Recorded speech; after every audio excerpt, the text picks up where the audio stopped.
Hello, everyone, and welcome to the English Podcast. We're really glad you're here with us today. This podcast is for English learners who don't just want to know English, but want to use it calmly, naturally, and with confidence in real conversations. My name is Sarah. I'm from Australia, and I'm here with my co-host, John, from the United States.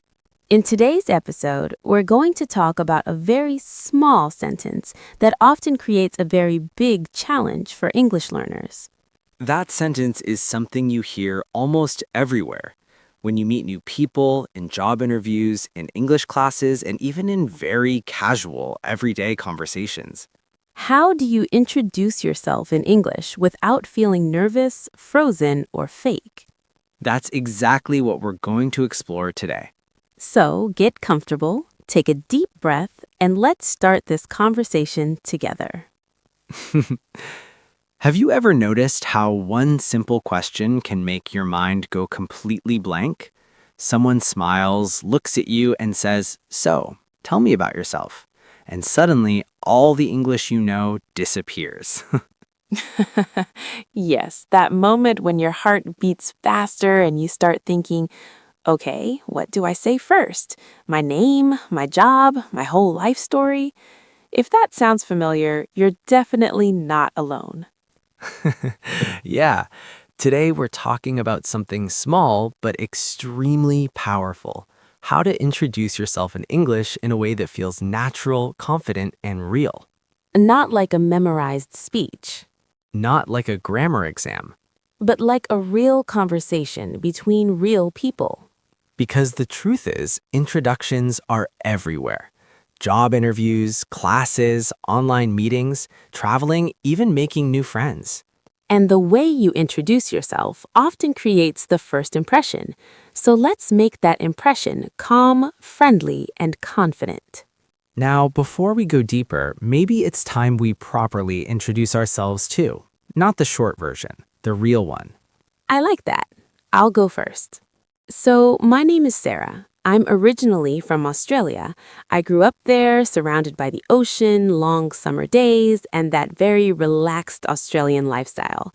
If you've ever heard that Australians sound friendly, that's probably true.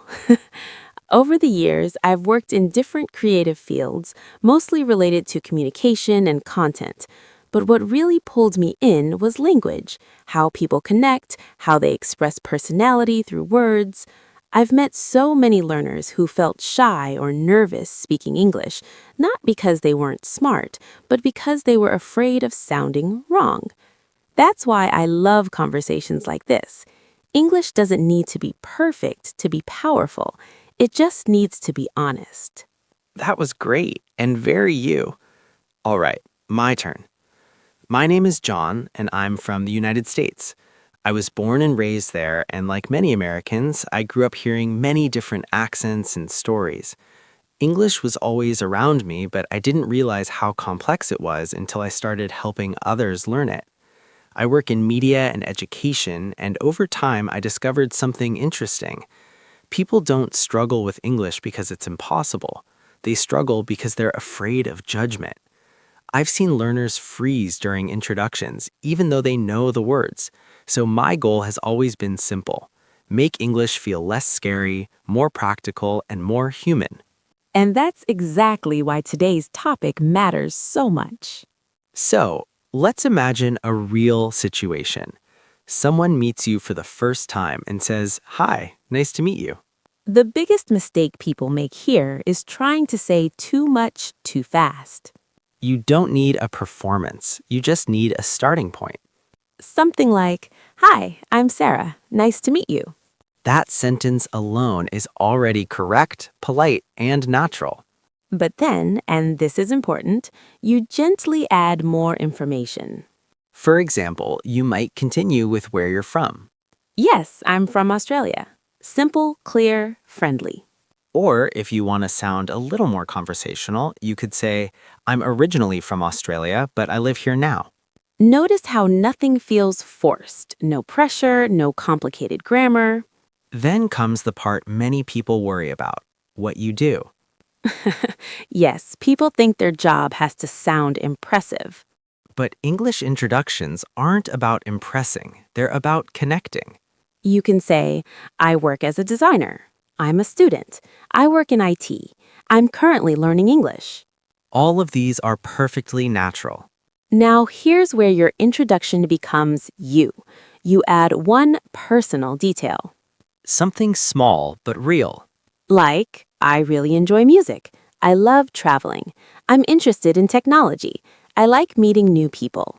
That one sentence makes you memorable. Let me give a full natural example. Hi, I'm Sarah. I'm from Australia. I work in content and communication, and I really enjoy learning about languages and cultures. And here's mine. Hey, I'm John. I'm from the United States. I work in media and education, and I enjoy helping people feel more confident speaking English. See how calm that feels? No stress, no rush, just real conversation. One more important thing. Pauses are okay. Yes, you don't need to fill every second with words. Taking a breath doesn't mean you're bad at English. It means you're thinking, just like native speakers do. If you remember one thing from this episode, let it be this. Your introduction doesn't need to be perfect. It just needs to be yours. And the more you use it, the more confident it becomes.